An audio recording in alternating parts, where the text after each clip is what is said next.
Buenos días.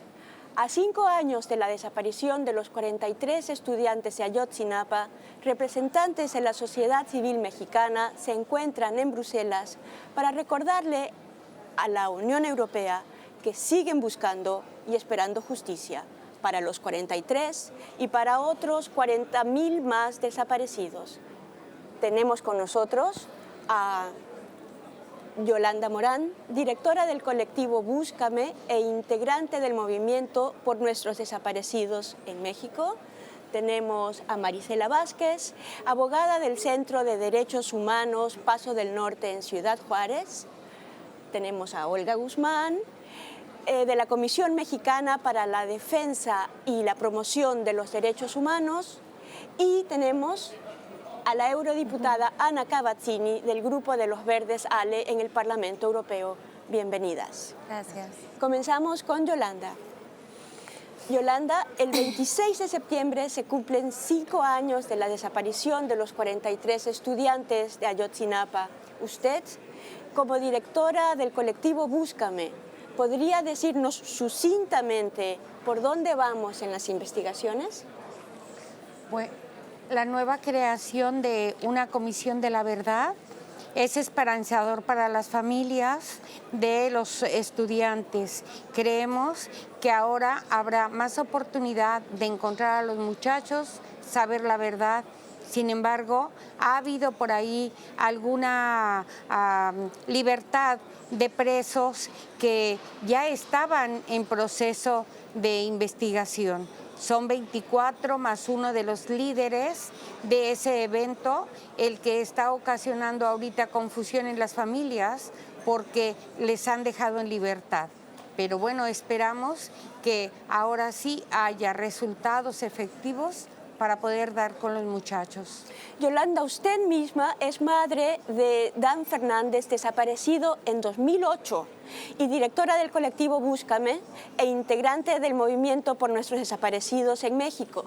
Según la Comisión Nacional de la Verdad, desde 2006 se registran más de 40,000 desapariciones en México. ¿Por qué desaparecen?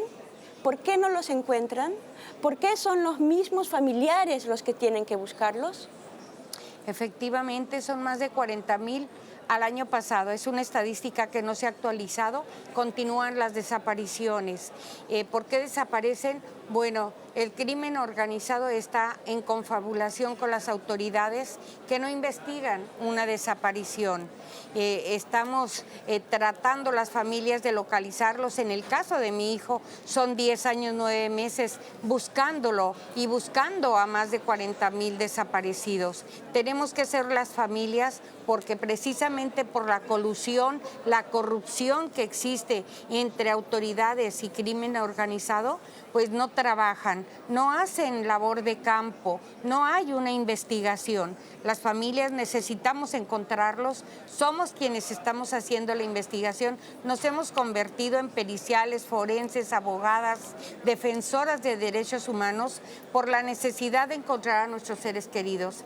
Es la falta de trabajo de las autoridades las que nos provoca ser nosotros quienes hagamos esta búsqueda. Muchas gracias, Yolanda. Pasamos a Marisela. Usted es abogada del Centro de Derechos Humanos Paso del Norte en Ciudad Juárez. Esta ciudad se ha hecho tristemente famosa por los casos de desaparición y tortura. También por la crisis de los migrantes centroamericanos hacia Estados Unidos. ¿Cuál es la situación actual? Gracias por el espacio. Bueno, sí hay una preocupación grande realmente porque continúan estas desapariciones en la frontera norte. La tortura desafortunadamente se sigue practicando como métodos de investigación y bueno, eso hace crear la impunidad y pues que todo en Juárez particularmente pues vaya peor que en otras ocasiones.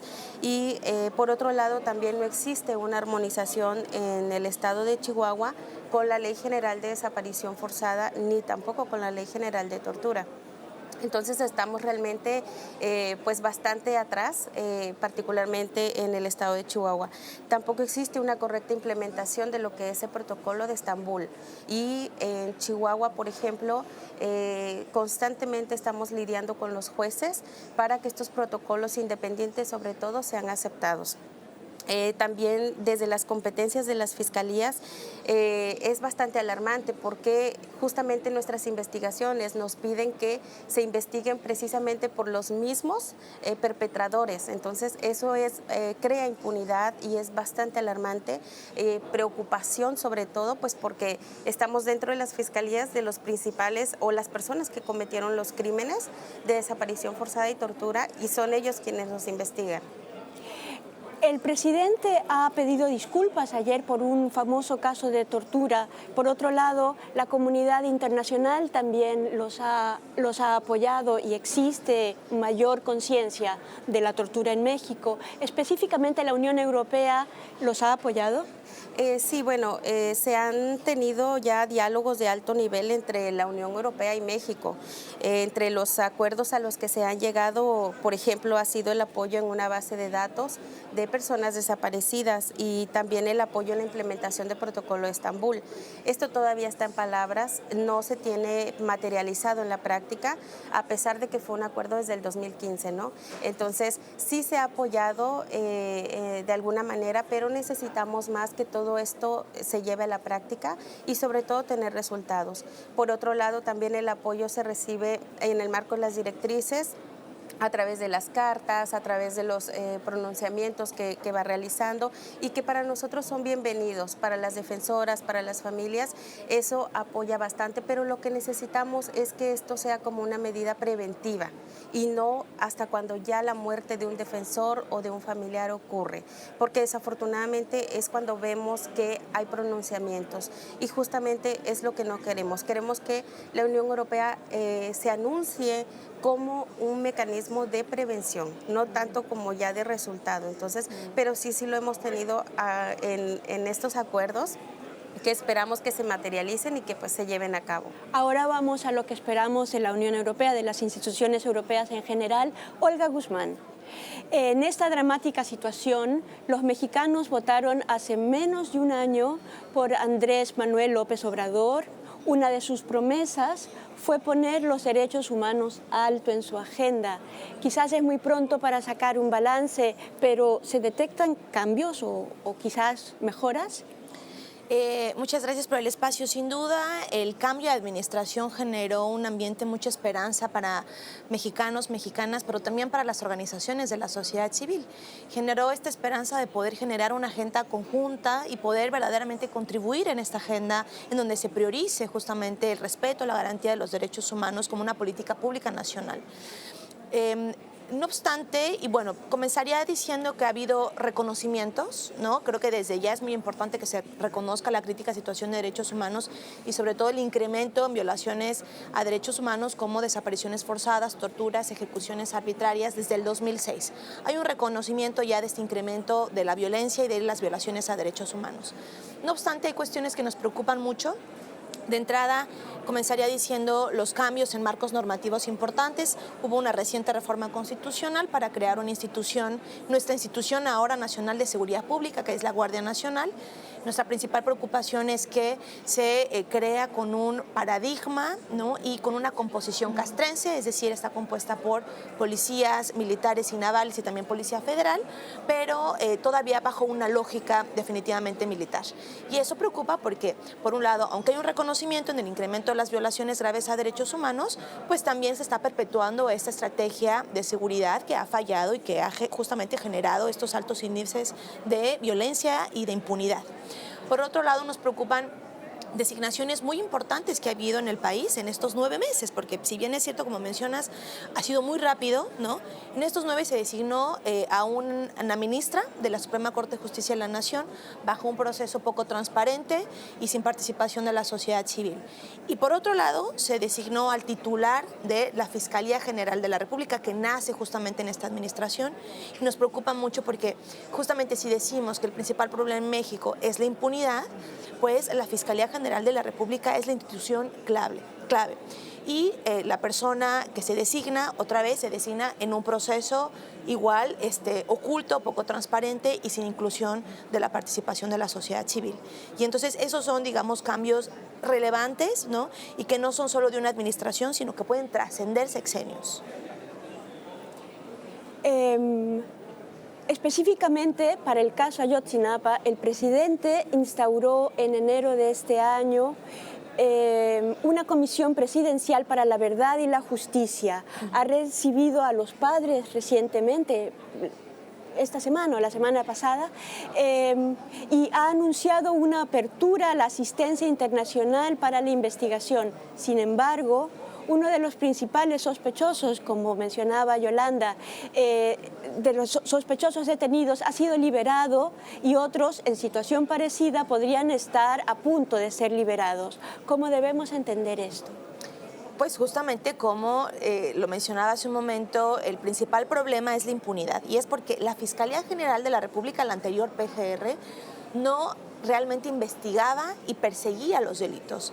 Entonces, pese a este gran escrutinio internacional que ha tenido el caso, preocupa muchísimo que de las personas que fueron detenidas, ¿no?, y de los presuntos perpetradores del crimen, fueron torturadas por la propia Procuraduría General de la República. Entonces, si se tortura a las personas para fabricar culpables, para obtener confesiones, no solo nos habla de que la tortura se sigue utilizando en México como un método de investigación, sino que además se utiliza en un caso tan relevante, ¿no?, y que justamente ha dificultado y obstaculizado y ha obstruido la justicia, porque entonces no se logra consignar bien un delito, ¿no?, un caso que además hay muchísimas evidencias, hay muchísima coadyuvancia por parte de las víctimas, por parte de la Organización de los Estados Americanos, de la Comisión Interamericana, de la Oficina de la Alta Comisionada, y no se logra consignar porque la Fiscalía tortura a las personas detenidas. Por supuesto, en el ámbito judicial tendrá un destino muy parecido, porque cuando hay fabricación de culpables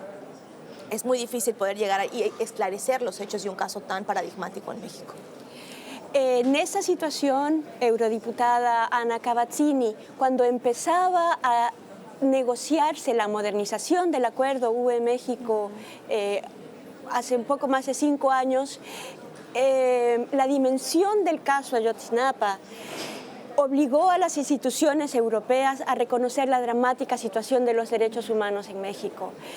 Se proponía desde su grupo que no se aprobara la modernización del acuerdo hasta que no hubiese señales claras de querer avanzar, de querer esclarecer la situación. Sin embargo, la mayoría de la Eurocámara aprobó esta modernización aduciendo que preferían una presencia permanente de la Unión Europea sobre México en los diálogos. ¿Cómo evalúa usted esto hoy, 5 años después de Ayotzinapa? Bueno, nosotros, los verdes, dijimos desde el comienzo, bueno, desde los años 2000, cuando se puso en vigor el acuerdo global, que los derechos humanos tienen que ser al centro de este acuerdo.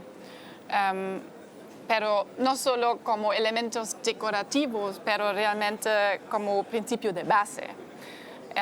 Porque nosotros pensamos que también las empresas europeas, los multinacionales también tienen un papel en los derechos humanos en México. Cuando vemos, por ejemplo, las maquiladoras en el norte de México, cuando vemos las eólicas en Oaxaca, vemos que también las empresas tienen un rol en los derechos humanos.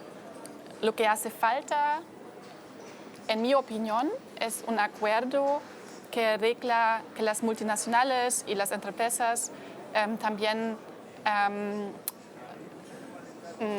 tienen sanciones cuando están contra los derechos humanos en México. Y eso hace falta en este acuerdo ahorita. Es más un elemento decorativo, los derechos humanos están en el papel, pero no hay un mecanismo de sanciones, no hay un mecanismo realmente cuando México, el Estado de México está contra los derechos humanos, que la Unión Europea puede realmente hacer algo para, por ejemplo,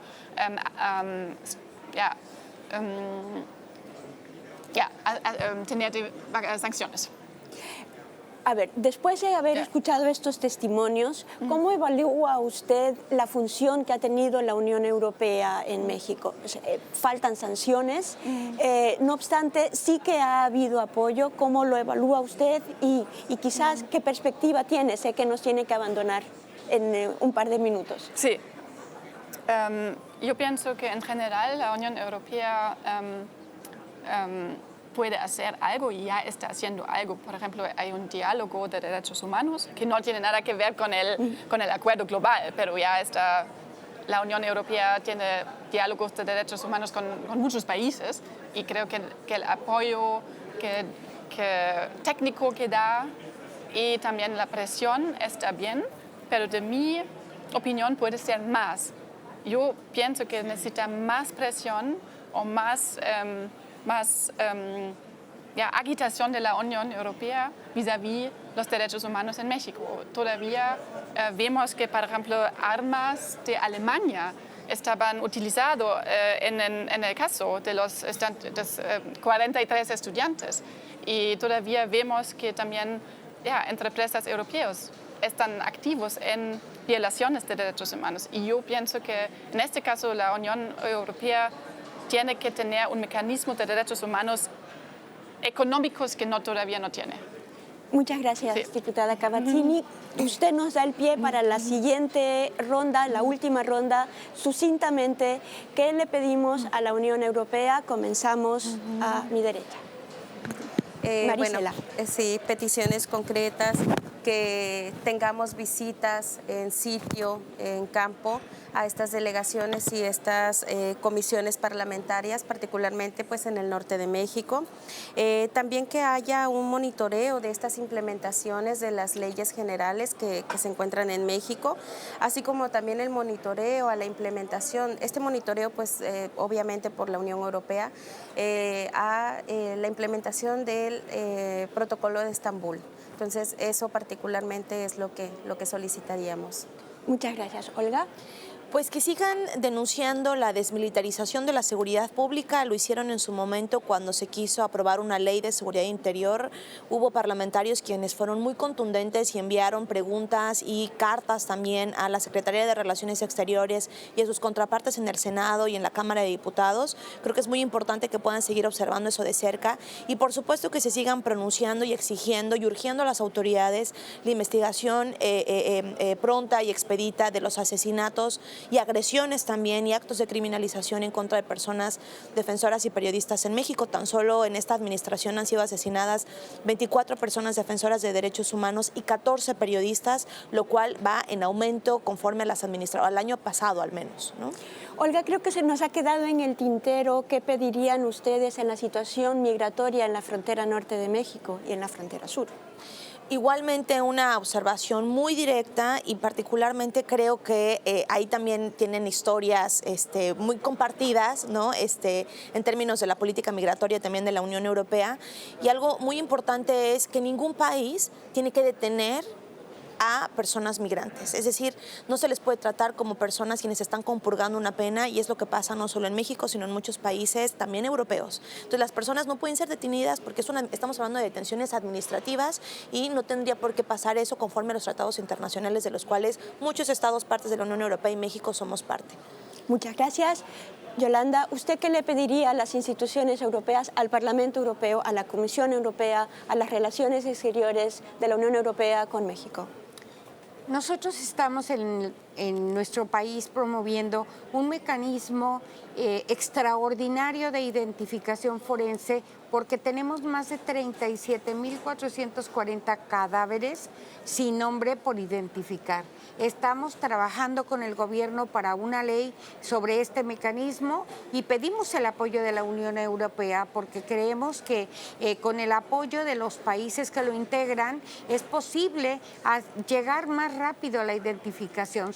Es demasiado trabajo, no hay la capacidad en México para la identificación y así como se ayudó a Estados Unidos cuando las Torres Gemelas, así necesitamos la ayuda tecnológica, de personal, económica, material, en muchos aspectos pueden aportarlo la Unión Europea, pueden ayudar al país. Lo mismo también necesitamos que nos ayuden con el Estado mexicano para la implementación de la Ley General en materia de desaparición forzada, que no ha sido posible que se implemente en los 33 estados que contienen nuestro país. Creo que esos dos puntos son muy importantes, la opinión y el empuje que la Unión Europea nos puede dar con el Estado mexicano.